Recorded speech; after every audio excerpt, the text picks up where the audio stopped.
UFO whistleblower Jacob Barber has come out and said that not only was he part of UFO crash recovery programs for secret operations, but that as a part of that, they had psychic assets that were doing remote viewing to telepathically communicate with the UFOs and bring them down to land or either crash them.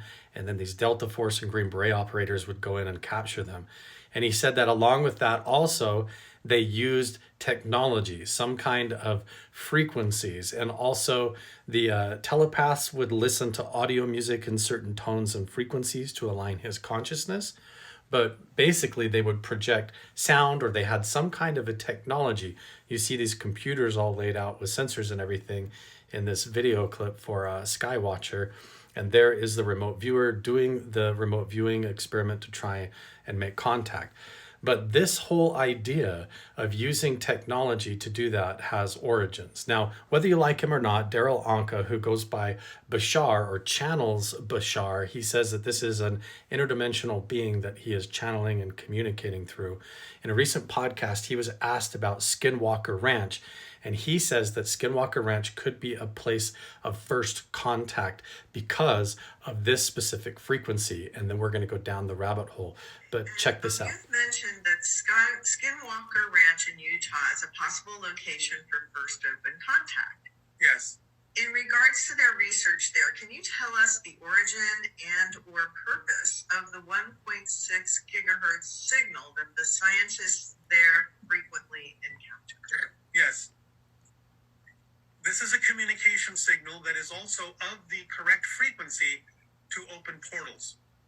In one particular episode of that particular program, as they broadcast that signal out, they received an echo reflection, which they could not understand where it was coming from. But that is the signal that the portal is open. So when you broadcast it and receive the reflectional echo, you know that you have opened the portal. That's the significance of it, and why that particular frequency is used for space communication as well. It is in alignment with the idea of communication into higher dimensional realms. So, intuitively, your scientists have figured this out, whether they understand it completely or not. But in the demonstration they gave, where they broadcast that signal and got the echo reflection from seemingly everywhere and nowhere, that was an indication that they had actually opened the portal.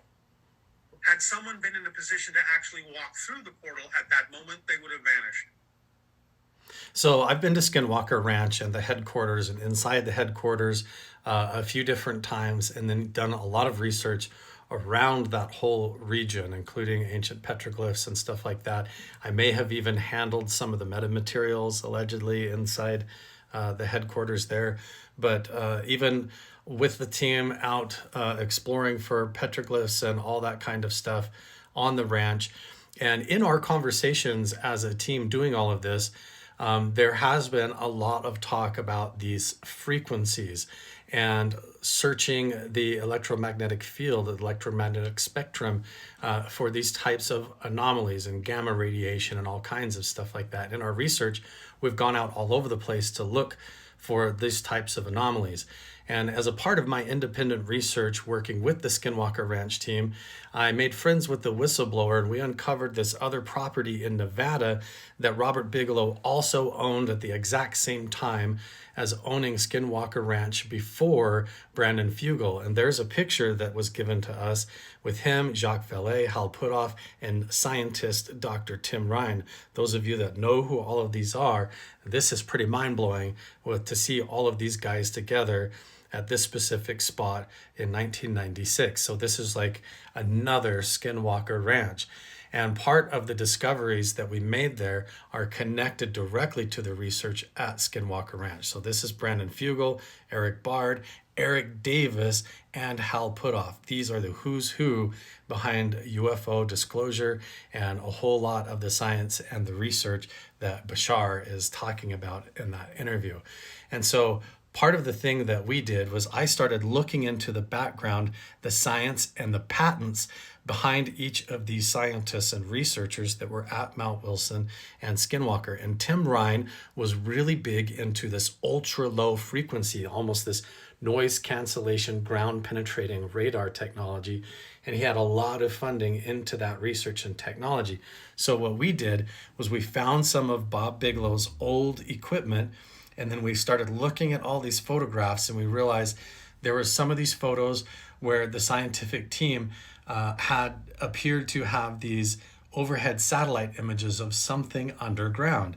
So we started looking for frequencies that were coming from underground or inside the mountain, which is all stuff that you hear about coming out in the UFO crash recovery teams with Jacob Barber now. So then we triangulated all of this, and we figured out that maybe it was down here in this photo where you see Bigelow, Jacques Vallée, and Hal Puthoff in this lower meadow where they were looking for something underground and even buried a tractor and got it stuck there digging underground.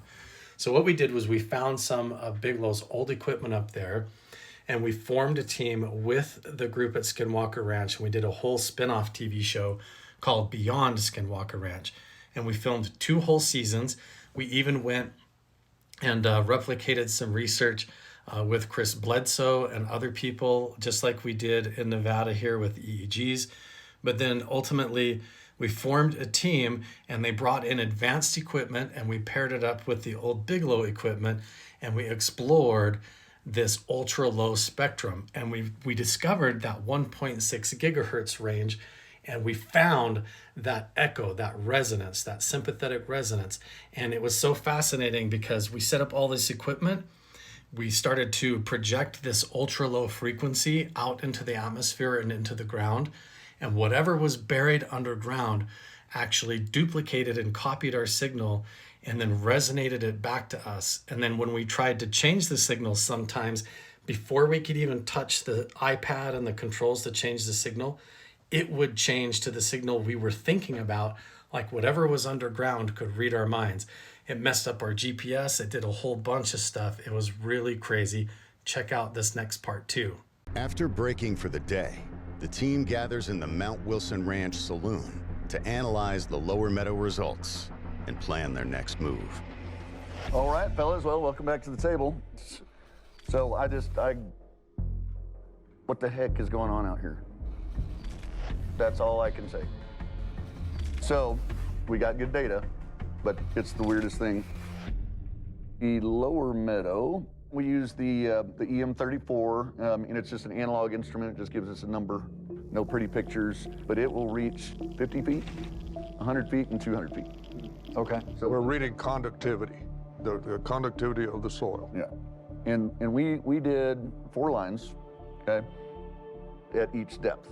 But once we got down to the 100 feet, the meter would just peg. So it's hitting something very conductive. We've never seen conductivity peg on that thing. They just went like that. And the size, you said they had over 100 feet? Yeah, I mean, we picked it up from 100 feet all the way down to 200 feet. 200 feet down. Mm-hmm. Think about this for a second, Paul, right? Essentially, we're looking at a 200-foot deep chunk of Earth. 50 feet into that chunk of Earth, you don't see anything. Right. And then at 100 feet, you see high conductivity that lasts all the way to 200 feet. And so it's hitting something very conductive. But there was one, this line right here, it didn't peg. So it's like we hit an air pocket at 200 feet. And then he had a theory that it's a metallic object that's shaped like this. And the word? The manta ray. Whoa. Wow. He said. Are you kidding me? Yeah, we've been told that there is a manta ray under here.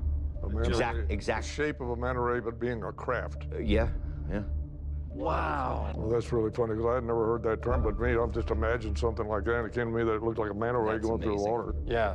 I mean, they even went as far as to say the one at Skinwalker Ranch was a sport model, and the one here is more like a giant The mothership? manta ray. They literally said manta ray. Who said that, and what technology did they use? These are people from Bigelow's old team that has leaked photos and information to us that looked through files from when they were up here. Okay. Yeah. How far down were you told? Anywhere from 200 feet? No. 400 feet? Around Yeah. 200 feet. And the way you describe the shape of that is like everything that we've been Yeah. told to look for. Interesting. Of all the animals that you could relate this to, of all the creatures that get pulled out of our imaginations to describe an anomaly, how is it that these two gentlemen, without talking to each other, landed on the same description that the Bigelow team used to describe this phenomenon? What you're getting at, Carl, that's so interesting to me is that you and Jeff have been following stories. Right. Paul and I have been following data. Right. So the stories and the data are aligning. Oh, absolutely. Correlating almost perfectly. If there's something that large under this meadow, it was either placed there and concealed, or it's been there for a very, very long time. Something strange was either developed on Mount Wilson Ranch or discovered. Interesting. It's a matter of just following the data. That's what Eric always tells us to do anyways. Yeah. So we're really just taking the same steps that our Skinwalker team counterparts do. Find the data, follow the data, see where it leads. Yep. Rock and roll. After the revelation that test results may have confirmed a manta ray-shaped craft buried in the lower meadow, So here's the thing, though. What were these here for? You remember when the Jacques Vallée, the movie Close Encounters of the Third Kind, there was a French scientist in that movie that was projecting light and sound to try and communicate with the extraterrestrials. Right. And that character from that movie is based off of him. And we have photographs of him up here with Bob Bigelow and the rest of the team. So we thought maybe there's a chance that these might have been part of that original experiment back in the day. It would make sense. This would be a point. precursor to laser technology. Some kind of light show or trigger or just energy into the environment to see if they got a response. The place to launch this technology would really be down in the lower meadow, Yeah. because that's where we have the most saturated signal activity. Right. If we really wanted to see if we could invite or possibly instigate a response using this kind of technology, it would be down there. So I think that's a good idea. Yeah. Meadow seems to be our hotspot. This is our first chance to really carry out an investigation with the same technology, the same tool that the Bigelow team may have used.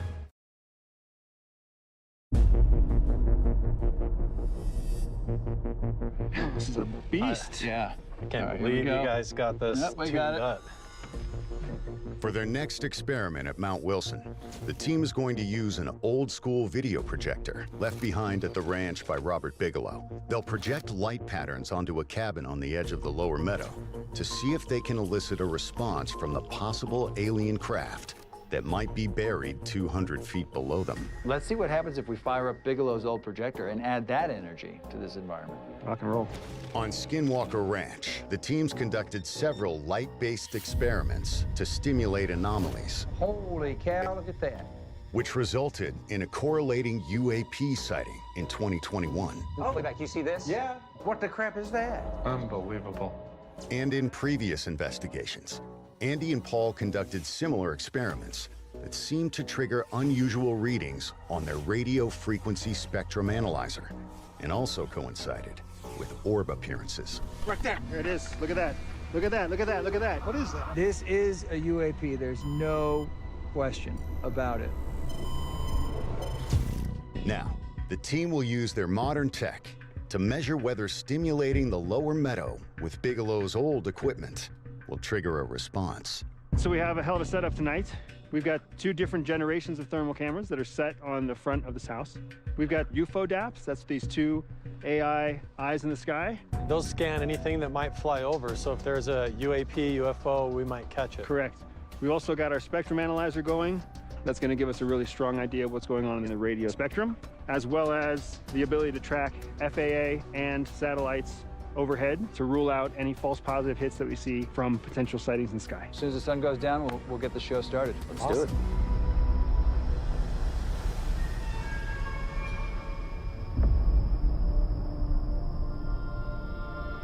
It looks like we have everything set up. I think it's time to start the main crux of the experiment.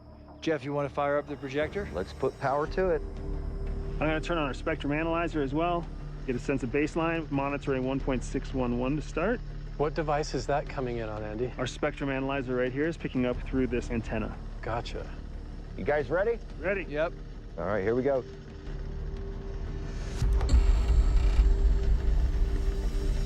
All right. Oh, look at that. Looks like it's working, Jeff. Amazing.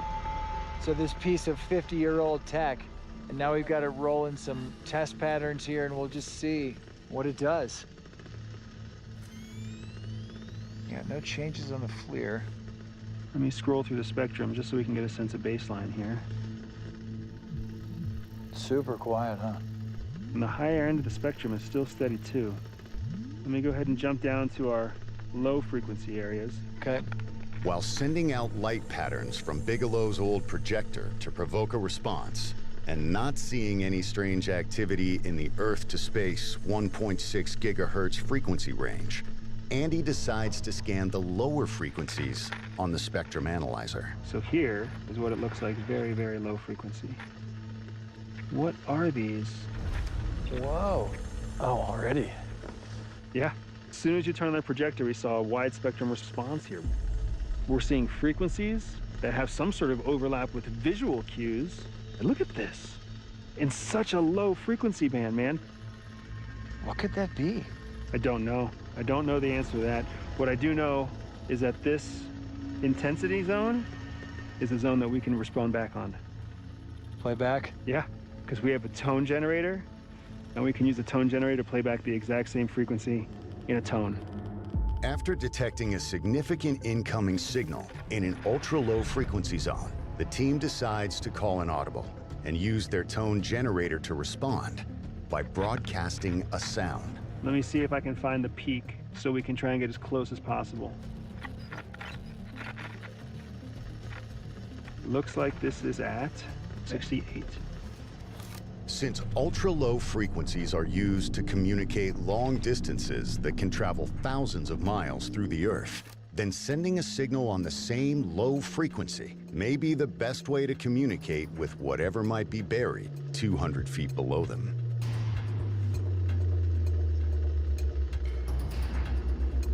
I can feel that in my feet. That's ultra low frequency. That's going to be sending vibrations for miles.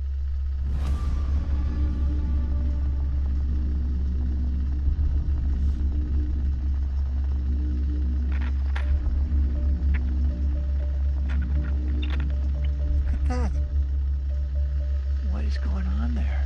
You can see the changing in intensity, but it's more I was focused. gonna say, And there's Whoa. our wide spectrum. Look at how strong and intense. It's like fire, man. There's absolutely something happening that's causing this bleed effect when we send out an audio signal at 68 hertz.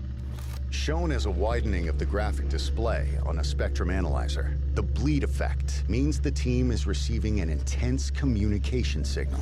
is it a transmission? I don't know. It's a crystal clear correlation, man. The two are related, but I don't know why. At 68 hertz, we seem to be triggering a much wider response in the radio spectrum. Which is just bizarre. The idea that an audible tone triggers a radio frequency difference. I mean, there's no logical connection between No, those two completely different forms of energy. Let's turn it off, Paul, and see if it persists. I mean, look at this. Is unlike anything we were seeing before. And it started a few seconds after we turned on 68 hertz. Yeah. And now it's starting to fade away a few seconds after we stopped it. It's like the sound that we're creating is somehow causing a reaction in whatever is producing this. Maybe this is some kind of a communication. Like something is hearing it and responding. We might be reaching the Manta ray 200 feet down with a vibration coming from our speaker. Unbelievable. Wow. All we're doing right now is playing the same frequency back that we were receiving in our RF spectrum, and we're seeing an actual response in terms of radio energy. Whatever this anomaly is that's more than 200 feet underground, it really does seem like we are engaging it somehow with our tone generator. I mean, think about this. This is what Bigelow was looking for when he came to Mount Wilson. Are we potentially communicating with the highly conductive mass, the rumored downed spacecraft buried in the lower meadow? I can absolutely see why Bigelow went crazy with this ranch. This lower meadow it's absolutely the hottest of hotspots on Mount Wilson. This is so You probably should have badass, dude.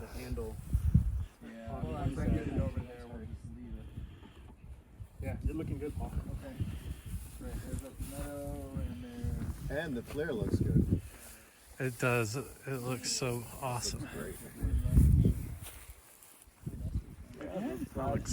Close to. I know, we've got good skies too now. Everything's opening up for us. We need a giant meteorite. Whatever, UFO coming out of the ground.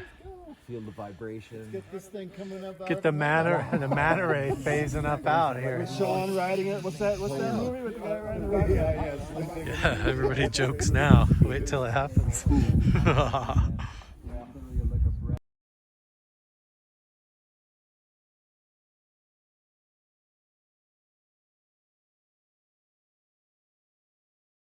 Drink that drink, night drone.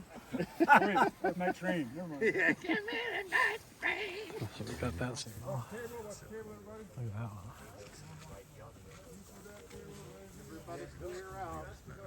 Well, it's got to be the opposite, right? I guess that's true. But yeah. Wouldn't that be a counteracting? Oh. If it's a negative. Right? You would. Yep. Why couldn't it be at 200 or a million? Is that negative? You should be on the other side of that camera, Lee. But if it was in the negative range, what would be doing noise canceling underground? It would take energy. There would have to be an energy source to create The manta. Yeah. The manta rays. It's very simple. Some sort of giant noise canceling. Some Resonant all-knowing entity. UFO underground. Yeah. Negative hertz. Can hertz be negative? So we're not the only ones. Yeah, we're not the only one wondering. What is negative frequency? You know, every time you research that, they come looking for you.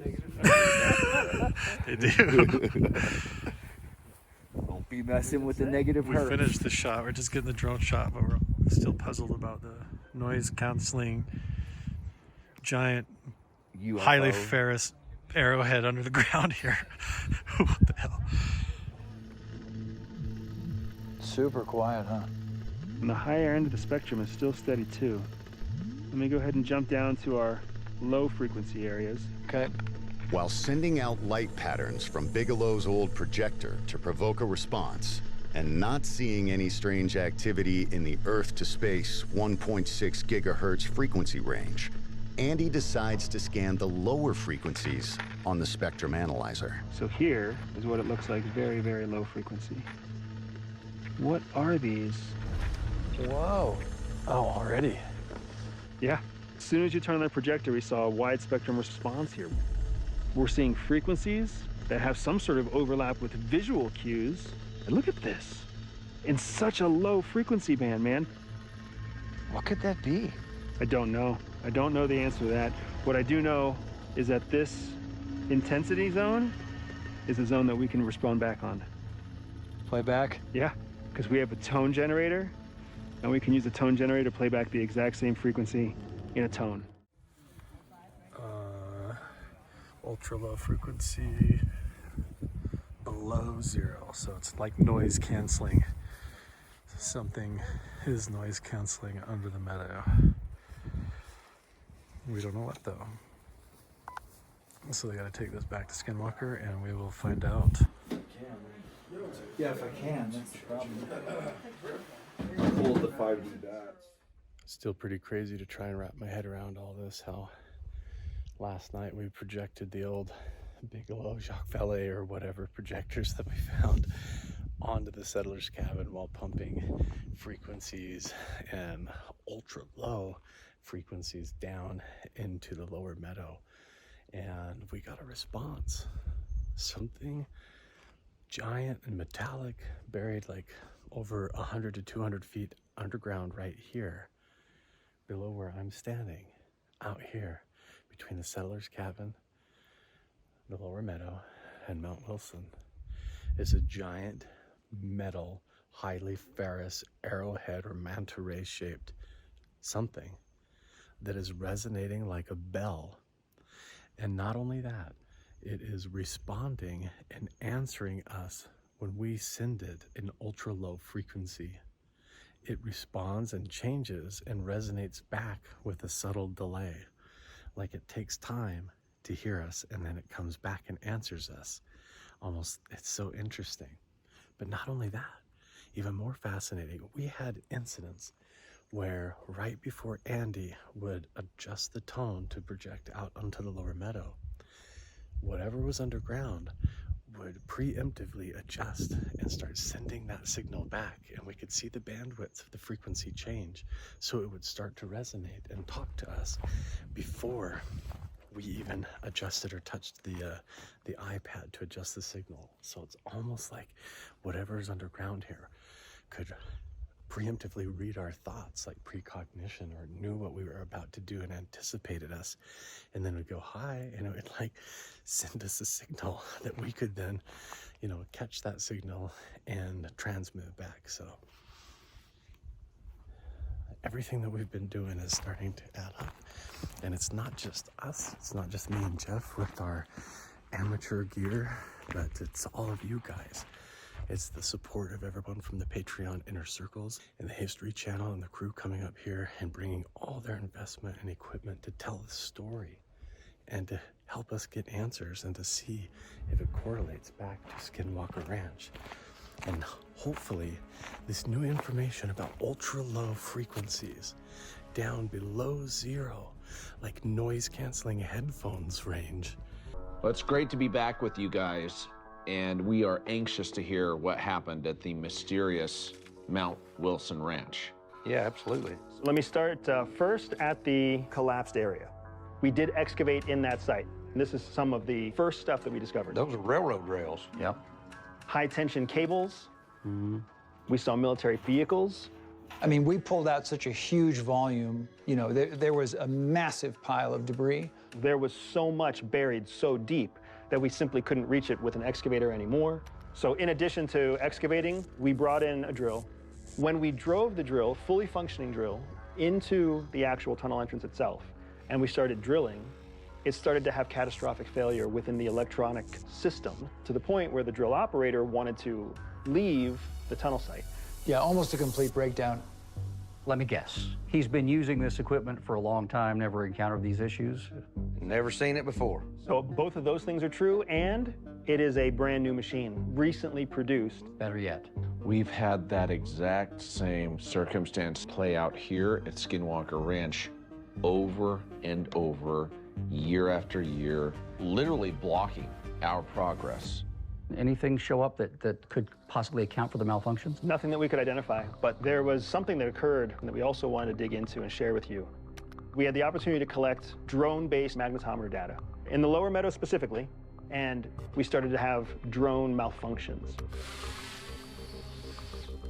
Whoa! Oh no! Just shut down, like it was slapped out of the sky. Yep, came down like a rock. Needless to say, the Terra team was not happy about it, but what stunned them most was that they had never, ever seen any kind of experience like this before. They had never had a device shut off as if it had hit a kill switch, override all of its own self-protection overdrives and overrides. There is technology to shut a drone Yes, down there like that is. and take it out of the sky, just like we saw. Yeah, but I think you guys are just hit with an RF weapon right then. But from where? Hell, it takes something the size of a truck to power it. What have we stumbled on? Yeah, it's crazy.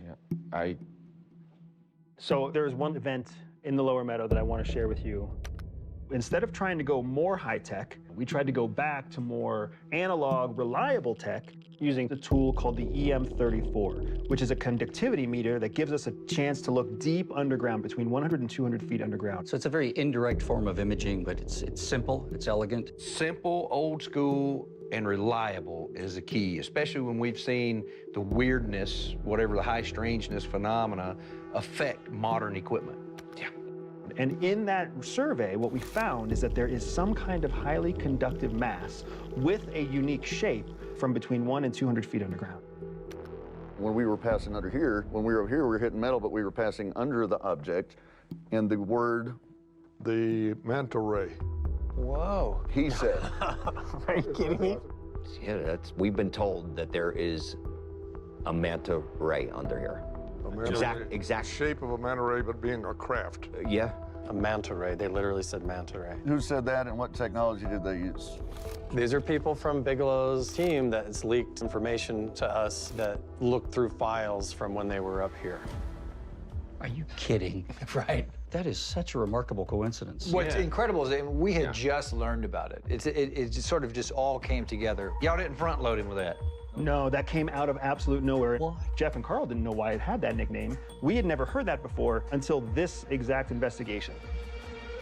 This is startling. Oh, yeah. This is so startling. I think the fact that a completely independent third party conjured up the same term is beyond coincidence. It's statistically impossible. And we've learned not to ignore those events. We have some sort of complex, highly conductive, potentially metallic device underneath the lower meadow.